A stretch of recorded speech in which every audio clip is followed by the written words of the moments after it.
시장과 종목에 대한 정확한 판단에 다가보는 마켓맨, 오늘도 지난주 시장을 좀 정리를 해보고 그리고 이번 주 시장을 관통할 이슈들 3가지 헤드라인으로 한번 이야기 풀어가 보도록 하겠습니다.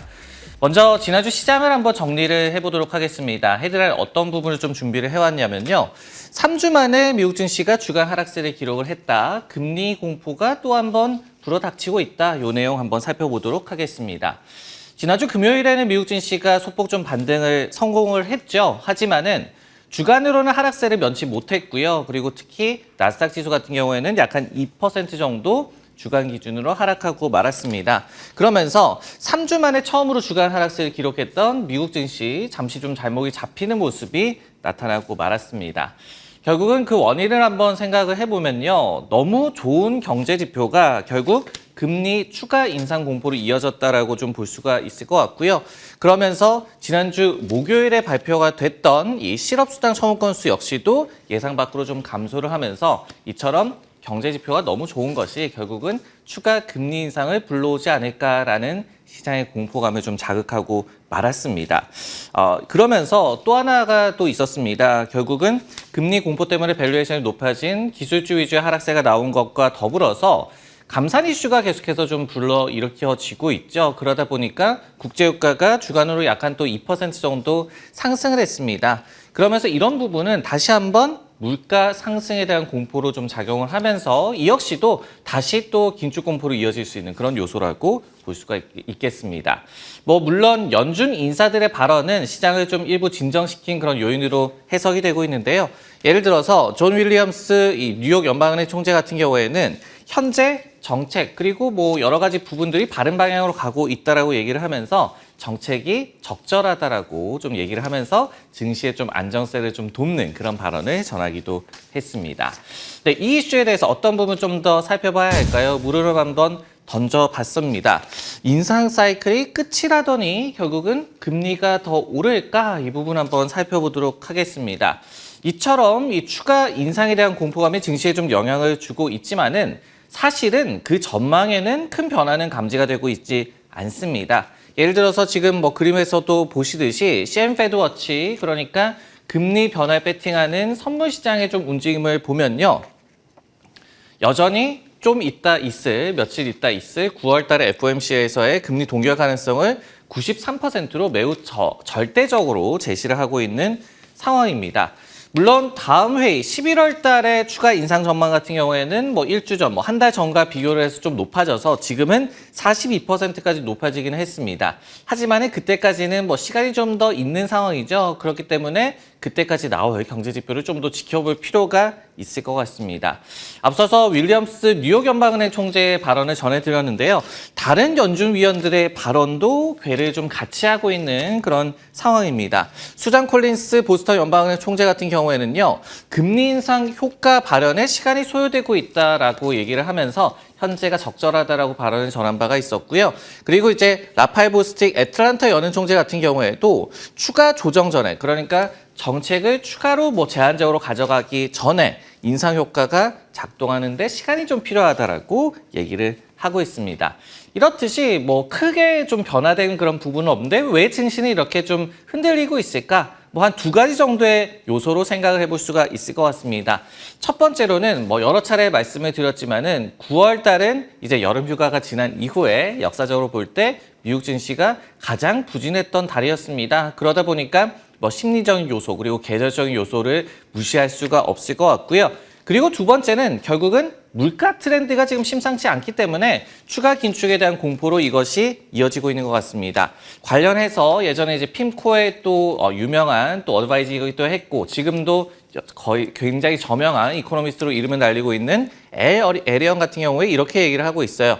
이달에는 추가 금리 인상이 없을 것이다 라고 얘기를 하면서도 결국은 강한 미국의 경제 지표 그리고 유가 상승이 지속될 경우에 인상 여지를 열어둘 수가 있다. 이런 부분들이 결국은 시장의 현재 심리를 좀 대변하지 않을까라고 생각을 해볼 수가 있을 것 같습니다. 두 번째 헤드라인 한번 확인해 보도록 하겠습니다. 그렇다면 8월 CPI가 증시의 순항을 막을까 좀 연결된 이야기가 될 것 같은데요. 어떻게 예상이 나오고 있는지부터 말씀을 드리도록 하겠습니다. 결국 이제 금리의 방향성 그리고 또 증시의 방향성과 굉장히 큰 영향을 좀 줄 수밖에 없는 8월의 물가 상승률 지표 CPI가 수요일 날 발표가 되는데요. 그러면서 올해 순항하던 증시가 물가에 다시 한번 발목을 잡힐 가능성을 좀 염두를 하고 있는 그런 시장의 분위기라고 볼 수가 있겠습니다. 일단은 예상치를 좀 살펴보면요. 헤드라인 수치가 YOY 기준으로 3.6% 또는 뭐 한 3.7% 정도로 예상이 되고 있는데요. 전달에 3.2% 그리고 그 전달에 3% 대비해서 분명히 물가 상승세가 다시 한번 가속화됐을 것으로 예상이 되고 있는 상황입니다. 물론 이제 연준이 뭐 하나의 지표로 판단을 하지 않겠다라고 여러 차례 좀 강조를 한 바가 있겠지만은 결국은 또 다르게 생각을 해본다면은 물가 상승률 목표치 2%로 회귀하는 것이 쉽지 않을 것이다라는 점을 좀 알 수 있게 하는 이번 지표가 될 것으로 예상이 되고 있는데요. 여기에 또 시장 역시도 물가 상승률이 좀 2%로 회귀하는 것을 좀 기대를 하고 있는데 이런 기대감이 훼손될 것으로 예상이 되고 있는 상황입니다. 관련해서 한 기관의 분석을 한번 가져와 봤어요. 미주증권에서는 이렇게 좀 얘기를 하고 있습니다. 지난주에 증시 하락 같은 경우에도 8월 CPI의 서프라이즈, 그러니까 더 가속화된 물가 지표가 나오는 것을 염두한 움직임이었다라고 얘기를 하고 있고요. 그리고 이제 유가를 포함해서 원자재 가격의 상승이 이번에 지표에 어떤 영향을 줬는지, 뭐 일회성인지 이런 부분들을 살펴야 한다라고 조언을 하고 있었습니다.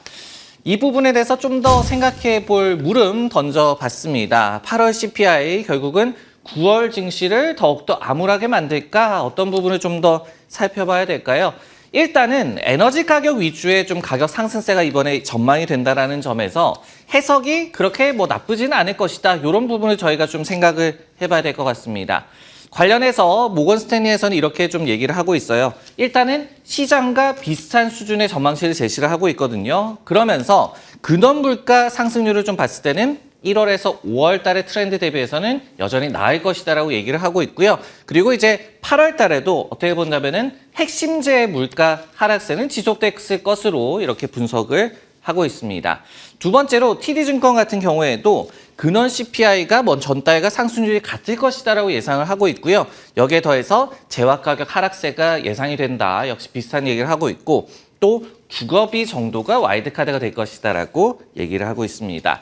세 번째로 캐피탈 이코노믹스 같은 기관에서도 결국은 휘발유 가격의 상승이 헤드라인 수치는 올릴 것이다라고 얘기를 하고 있지만은 근원 CPI의 하강 추세는 지속될 것이다라고 또 얘기를 하고 있거든요. 이런 기관들의 좀 의견을 종합을 해봤을 때 결국은 이번 주 CPI 지표 에너지 가격을 제외한 그런 물가의 트렌드를 확인하는 것이 매우 좀 중요해 보이고요. 그러면서 이를 통해서 일회성인지 아니면은 다시 한번 고물가가 지속될 것이다라는 그런 신호를 보여줄지 이 부분을 좀 판단을 해봐야 될 것 같습니다. 물론 뭐 시장의 기대치를 좀 낮출 필요는 있을 것 같습니다. 향후 한 수분기 정도는 2% 물가 상승률 회귀가 쉽지는 않을 것이다. 이런 부분도 좀 체크를 하시면 좋을 것 같습니다. 네, 마지막으로 이 종목과 관련한 헤드라인 한번 준비를 해봤습니다. 아이폰 15이 이제 나온다. 관전 포인트, 애플에 대한 이야기로 마무리를 해보도록 하겠습니다. 이번 주에 굉장히 중요한 또 메이저 이벤트가 있죠. 애플에서 현지 시각으로 화요일에 아이폰 신제품 15을 좀 공개를 할 예정인데요. 전통적으로 IT 기기 같은 경우는 연말 4분기가 성수기입니다. 근데 이제 성수기를 앞두고 최대 행사라고 볼 수가 있겠고요. 여기에 더해서 작년에 무려 3,100만 명 정도가 유튜브 이 스트리밍 행사를 시청을 했습니다. 그만큼 시장에 관심 많이 끌고 있는 행사라고 볼 수가 있을 것 같습니다. 아이폰의 신제품 같은 경우에는요, 결국은 얼마나 판매 증대를 앞으로 좀 이끌어줄 수 있을 것이냐, 여기에 더해서 화웨이라든지 이런 안드로이드 폰 상대적인 좀 경쟁 우위를 좀 입증해 줄 것으로 시장에서는 좀 기대를 하고 있는 그런 상황입니다. 아이폰 15을 좀 간단하게 예상을 해보자면요. 가장 큰 특징은 결국은 USB-C 타입 충전 단자로의 변경, 뭐 안드로이드 폰을 좀 따라간다라고 볼 수가 있겠죠. 여기에 더해서 티타늄 소재를 채택하는 것, 이런 부분들이 좀 관심사고요. 여기에 더해서 가격을 얼마나 좀 올렸을까, 이 부분도 수요와 좀 직결되는 모습이다라고 볼 수가 있을 것 같습니다. 여기에 더해서 앞서 6월 달에 VR기기 비전 프로를 애플에서 좀 공개를 했었는데요. 관련해서 뭐 업데이트 사항이 있을지도 이번 행사에 좀 관심을 갖고 있는데 일단 시장에서는 중요 내용은 내년쯤에 나올 것으로 예상을 하고 있는 상황입니다. 네, 애플에 대해서 어떤 부분을 좀 더 살펴봐야 될까요? 물음을 한번 던져봤습니다. 주간 기준으로 주가가 6% 정도나 하락을 했는데요. 결국은 아이폰 15의 주가가 반등을 할 수 있을까? 어떤 부분을 좀 살펴봐야 할까요? 결국 이제 중국에서의 공무원 아이폰 금지령에 이틀간 시총이 뭐 한 250조 원 정도 증발을 했다라는 그런 내용도 나오고 있는 그런 애플의 주가 트렌드입니다. 결국은 아이폰 15 이 행사가 그 트렌드를 좀 살려줄지가 관심사인데요. 몇 가지 좀 수치를 좀 살펴보도록 하겠습니다.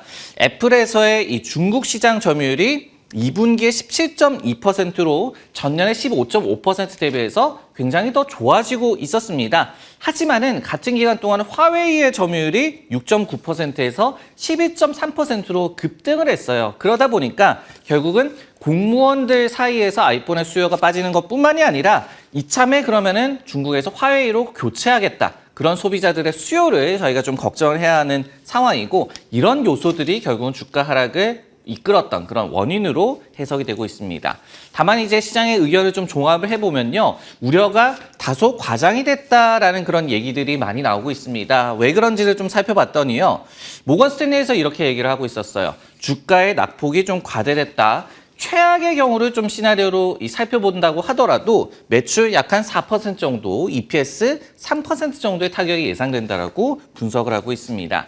여기에 더해서 JP모건 같은 경우에도 과거 사례를 좀 비추어 볼 때 유사 규제가 소비자 행동에는 극히 제한적인 영향을 끼치더라라고 좀 분석을 하고 있고요. 그러면서 실질적인 타격은 적을 것이다라고 분석을 하고 있습니다.